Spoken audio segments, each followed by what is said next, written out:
नमस्ते बच्चों, आज हम पंगुम लघयते गिरिम इस पाठ पर आधारित 40-50 शब्दों में लिखे जाने वाले प्रश्नोत्तरों पर चर्चा करेंगे।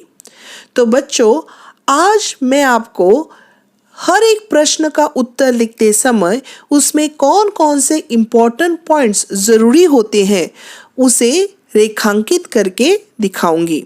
तो चलो शुरुआत करते हैं। निम्नलिखित प्रत्येक प्रश्न का उत्तर 40-50 शब्दों में लिखिए। पहला प्रश्न है, अरुणिमा सिन्हा का बचपन किस प्रकार बीता? उत्तर है, उत्तर प्रदेश की राजधानी लखनऊ के अंबेडकर नगर में एक मध्य वर्गीय परिवार में सन 1988 ईस्वी में अरुणिमा सिन्हा का जन्म हुआ। उसकी शिक्षा लखनऊ के स्कूल और कॉलेज में हुई। उसे फुटबॉल और वॉलीबॉल खेलों में विशेष रुचि थी। वह वॉलीबॉल की राष्ट्रीय टीम की सदस्य थी। साथ ही उसने एनसीसी की ट्रेनिंग भी ली थी। उसे पर्वतारोहण में काफी दिलचस्पी थी। जब से उसने बर्फ से ढकी एवरेस्ट की गगनचुंबी चोटी को देखा था, उसके मन में इस चोटी पर विजय प्राप्त करने की इच्छा जाग उठी।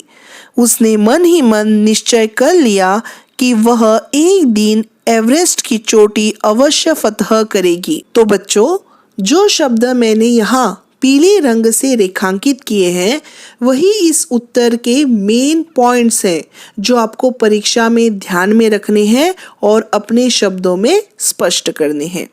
चलो आगे बढ़ते हैं। कौन से हादसे में अरुणिमा सिन्हा को अपनी एक टांग गंवानी पड़ी? उत्तर, 11 अप्रैल 2011 ईस्वी को अरुणिमा CISF की परीक्षा देने के लिए पद्मावती एक्सप्रेस से लखनऊ से दिल्ली जा रही थी। डिब्बे में काफी यात्री थे। अरुणिमा एक पत्रिका पढ़ते पढ़ते अपने भविष्य के सुनहरे सपनों में खो गई थी।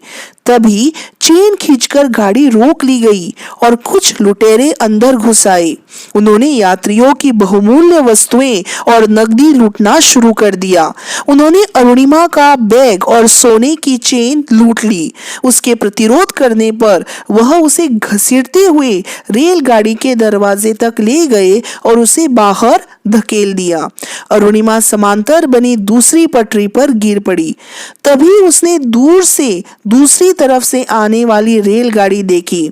जब तक वह संभलती, गाड़ी उसके पैरों पर से गुजर गई। बहुत देर तक वह लहूलुहान और बेहोशी की अवस्था में वहां पड़ी रही।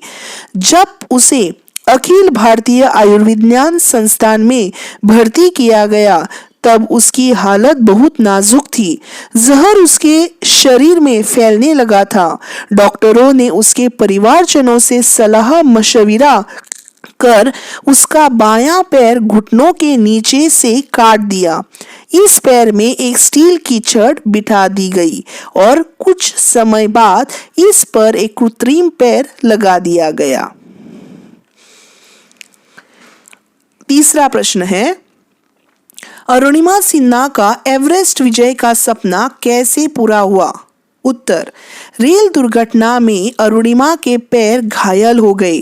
डॉक्टरों ने उसका बायां पैर घुटने के नीचे से काट दिया और उस पैर में एक स्टील की छड़ बिठा दी। कुछ समय बाद इस पर एक कृत्रिम पैर लगा दिया गया। अरुणिमा ने 2-3 दिनों में ही कृत्रिम पैर पर बैसाखियों के सहारे चलना प्रारंभ कर दिया। उसने अपनी कमजोरी को ही अपनी ताकत बना लिया। भारत की प्रथम एवरेस्ट विजेता महिला बछेंद्री पाल ने उसका काफी मनोबल बढ़ाया। उन्हीं के मार्गदर्शन में वह उत्तरकाशी के नेहरू पर्वतारोहण संस्थान में पर्वतारोहण का प्रशिक्षण प्राप्त करने लगी। इसी दौरान उसने कई छोटी छोटी चोटियों पर सफलतापूर्वक पर्वतारोहण किया। टाटा स्टील एडवेंचर फाउंडेशन ने अरुणिमा को विशेष रूप से प्रोत्साहित किया तथा पर्वतारोहण के उपकरण और प्रशिक्षण का पूरा खर्च उठाया। 1 अप्रैल 2013 को अरुणिमा को एवरेस्ट विजय अभियान पर जाने का मौका मिला। इस अभियान में पर्वतारोहण के दौरान उसे कई बाधाओं का सामना करना पड़ा। तापमान 0 से 35 डिग्री सेल्सियस सेल्सियस नीचे रहता था। उसके कृत्रिम पैर के ऊपर घुटने में सूजन आ जाती थी।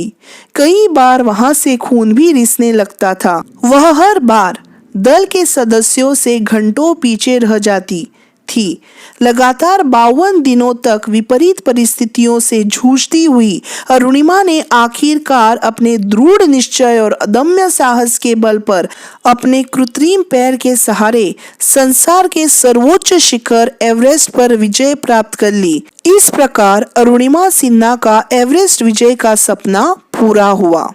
एवरेस्ट विजय के बाद अरुणिमा सिन्हा ने किस किस का शुक्रिया अदा किया? उत्तर: अरुणिमा सिन्हा ने एवरेस्ट विजय के बाद उन सब का शुक्रिया अदा किया जिन्होंने इस अभियान की सफलता के लिए उसका मनोबल बढ़ाया, उसको प्रशिक्षण दिया और उसकी आर्थिक मदद की।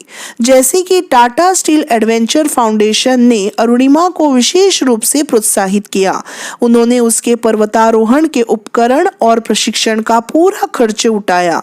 भारत की सर्वप्रथम एवरेस्ट विजेता महिला बछेंद्री पाल ने उसका काफी मनोबल बढ़ाया। उन्हीं के मार्गदर्शन में वह उत्तरकाशी के नेहरू पर्वतारोहण संस्थान में पर्वतारोहण का प्रशिक्षण प्राप्त करने लगी।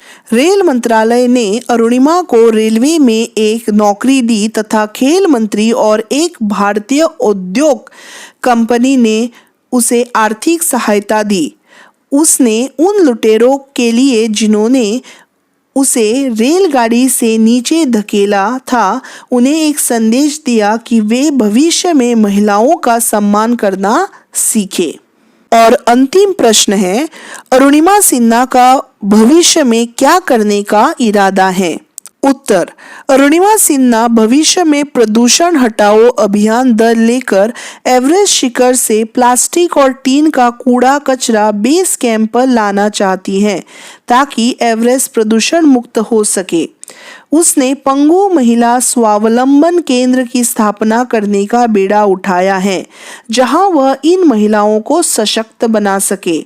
वह पंगु महिलाओं को पर्वतारोहण के लिए प्रोत्साहित करना चाहती हैं।